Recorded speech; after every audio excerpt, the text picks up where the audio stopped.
Najee Harris lands in Pittsburgh with the Steelers. A lot of people are roasting the Pittsburgh Steelers for some reason, drafting Najee in the first round. A lot of the roasts have been centered around your offensive line is trash. Najee isn't the answer. I would like to argue that starting probably Kalen Ballage is not the answer either. So get a generational running back in Najee Harris.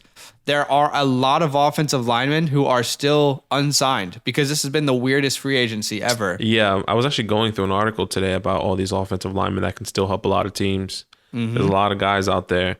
And I'm excited because, as much as obviously I talk about my New York Football Giants, everyone keeps saying the Giants need offensive linemen.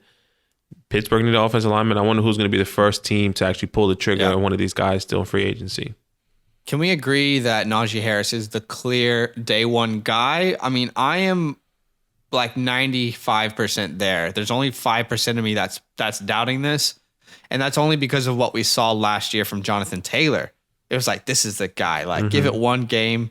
He's going to be the guy. He's going to show up on his first day.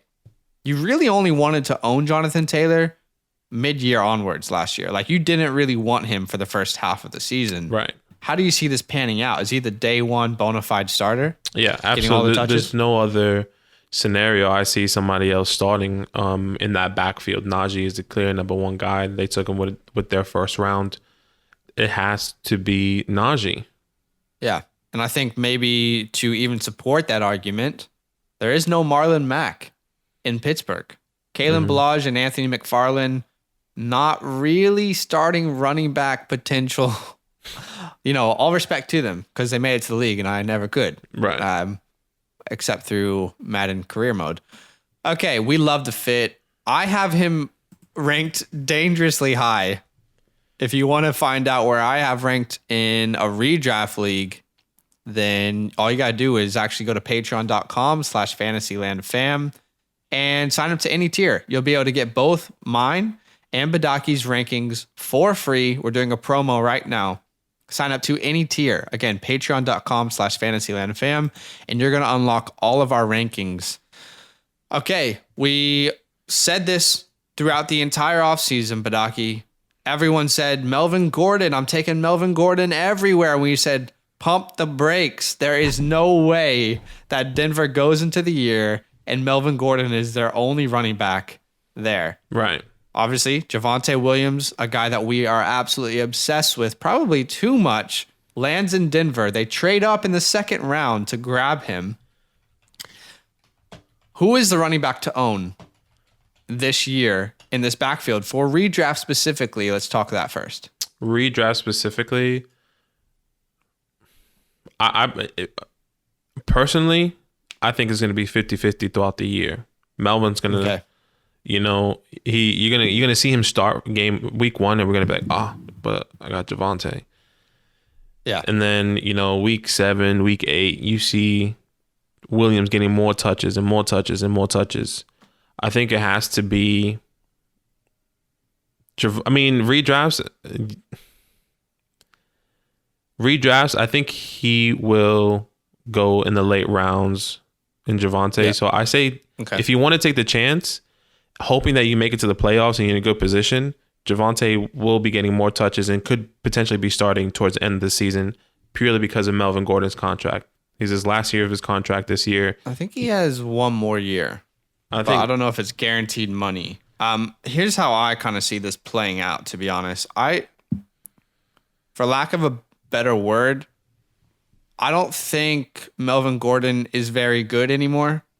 I don't think he's a very good running back anymore. I think that showed last year. I know that the Broncos struggled in a lot of different areas, but you didn't see the burst. You didn't see the energy. You didn't see the game-breaking plays. Right. I see that all over Javonte's tape.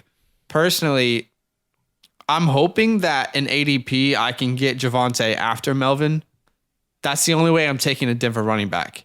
If Melvin Gordon's ADP is still higher than Javonte, then I'm going to target Javonte as the second running back from this team later in drafts. Yeah, makes sense.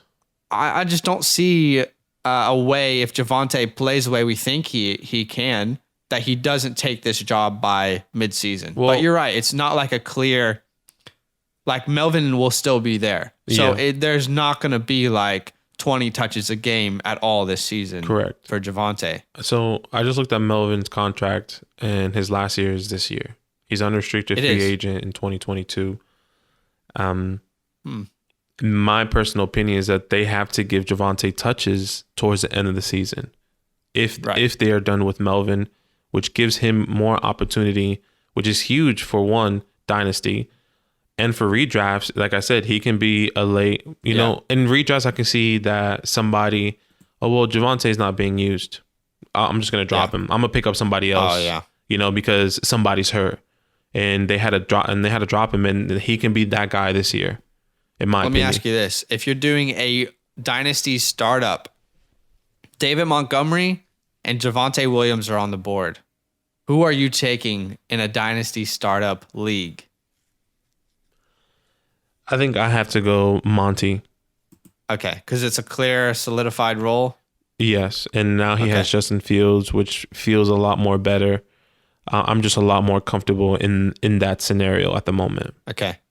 And obviously, if Aaron Rodgers ends up in Denver, then our rankings are going to significantly change here, and Javonte will be the clear guy. I actually would maybe lean Javonte there just because, again, I just think long term, maybe there's more opportunity, but I don't think you can go wrong. I mean, you know, what year is Monty in?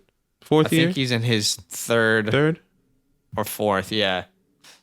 So that's something you have to consider as well. You know, are the Bears going to give him a big contract? So it's harder to evaluate those guys who are a little bit unknown. They broke out, but they're not necessarily stars yet. There's not a clear reason to pay them big running back money. But there was also not a clear reason for Jacksonville, with their second pick in the first round, to take Travis Etienne. Did you like that little segue? Pretty beautiful.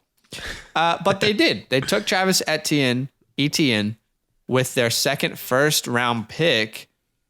And when it first happened, I think the entire Twitterverse went, why the hell did you do that?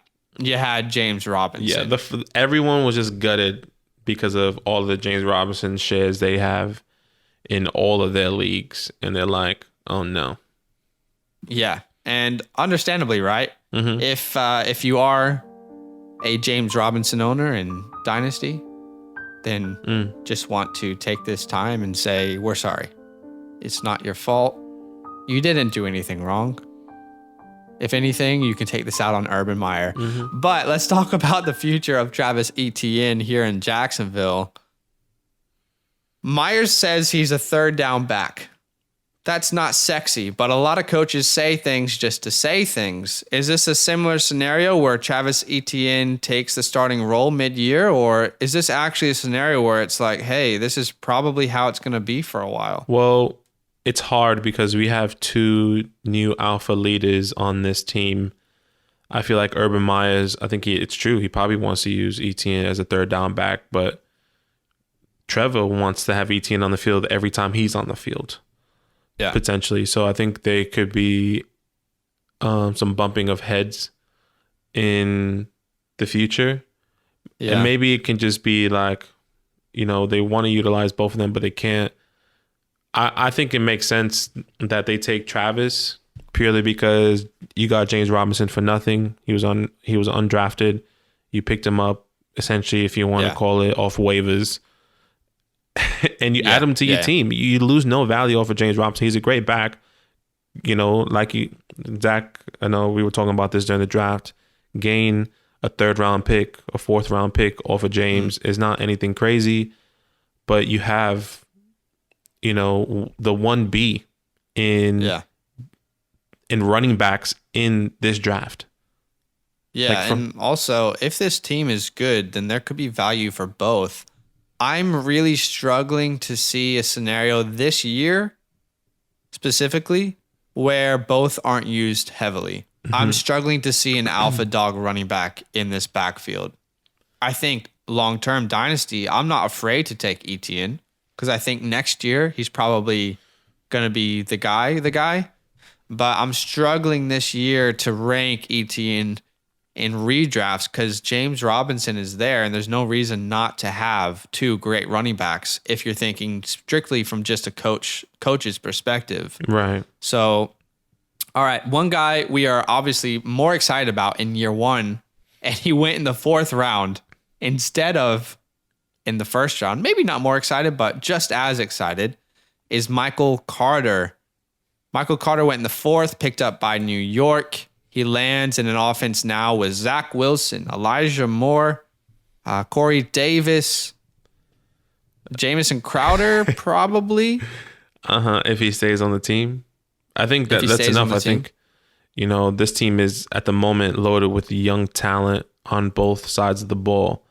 And Michael Carter, in my opinion, is the lead back in New York coming into the 2021 season. I think, the only other person that's going to be taking touches away from him in some sort of way will probably be Tevin Coleman. Whether that is him just relieving him because he's tired, whether that's him coming in for a third down back row, whatever the case may be. But I think Michael Carter is going to be an all-down back. He's going to be a goal line back. He's going to be I think he'll be a goal. He's not really got that body, does he? I don't mean... I would have to... my comp for him before the draft was Austin Eckler. I feel like he will play that kind of role. I actually see Coleman personally having a role still this year one. Okay. I think it's going to be a split backfield. And there's also still LaMichael Pirine, which, he didn't jump off tape last year, but I think they still think he's a talented guy out of Florida last year. I think this obviously takes away any value for like a Ty Johnson there in New York, but Michael Carter, maybe expect his role to expand mid-season. So maybe it's a guy you're drafting real late in fantasy and kind of just stashing, or maybe it's a guy you don't draft in redraft leagues and you target, let's say week 4, week 5 as a trade. He's not being used heavily, but there's talent there, and you give him away for absolutely nothing, or you grab him for absolutely nothing. So Michael Carter, obviously, I was obsessed with him before the draft. I don't think he could have landed in another situation that I would have been more excited about. I'm trying to think. Maybe Miami, but even then it's like Myles Gaskin is a similar player. And the only other team I was thinking about was potentially the Falcons. But then, Mike Davis, he's obviously going to split time even more than Tevin Coleman with Mike Davis. So from a fantasy perspective, this is probably the most fantasy friendly, which is weird to say for the Jets situation you could have landed in. It is the most fantasy friendly for Michael Carter. I'm excited. I was just looking up Tevin Coleman and his age. He's 28 years old. His weight, he's about 15 pounds heavier than Michael Carter. And he's 6 foot. Michael Carter, I think, is 5'9", if I'm not mistaken. So Tevin will probably get those goal line carries. Tevin will most likely get the goal line touches now, really thinking about it and putting in evaluation. So let me ask you this. Where is he ranked amongst your rookie running backs, rookie only? Michael Carter? Yeah. Michael Carter is my number 4. Number 4, same. I can promise you our rankings do differ. That actually might change, in my opinion. Okay. Soon. I'm gonna guess Trey. You might move Trey up. I was thinking of moving Carter up. Ooh, okay. But moving Carter over Javonte. Interesting. But that's also depending on how the season goes and everything. Everything that we're talking about is putting, by the way, a lot of thoughts in my head. When you sign up to any Patreon tier, again, patreon.com/fantasylandfam, sign up to any tier right now and you will get our rankings for free. That's Dynasty, Redraft, Rookie only. Those are going to change throughout the offseason. You're not just getting this one and then that's it. They're going to change significantly throughout the offseason as we get more information. But a nice little plug there again. Rhamondre Stevenson was drafted to the Patriots. Not really a guy we were super high on before the draft. Kind of just was a jag, just a guy, if you will. Is there more value than we maybe suspected now? I think there is more value in this scenario. Look, Bill came out saying that Sony and Damian was going to be the 1-2 punch. I do believe that. Which is so interesting because you're drafting a bunch of running backs that are just like each other. Mm-hmm.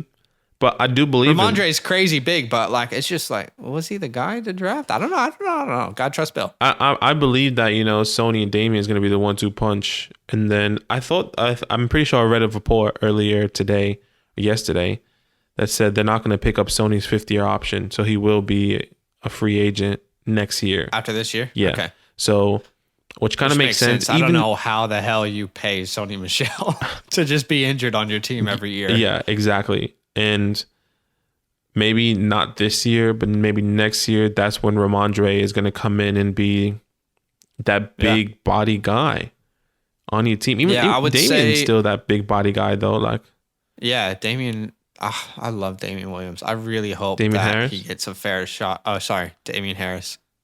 I'll say this. Redraft, there's probably no value at all unless an injury occurs. which I do believe probably will occur.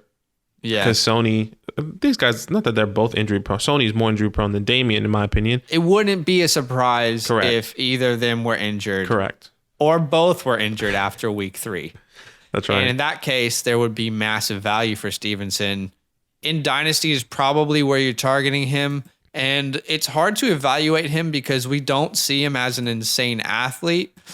But in rookie only, let's see, right now, he is my running back 6. But I'm not convinced that he's going to have a better career than Chuba Hubbard, than Jarrett Patterson, Larry Roundtree. It's not like I'm like, he's such a better talent than these guys. Yo, what's good? Thanks up? for watching. We got a lot more videos. A lot more. If you want more videos, Watch now, it. You can also subscribe Right now. if you want to. You need to. And lastly, don't forget that you can sign up to support the show and get exclusive content by going to patreon.com/fantasylandfam.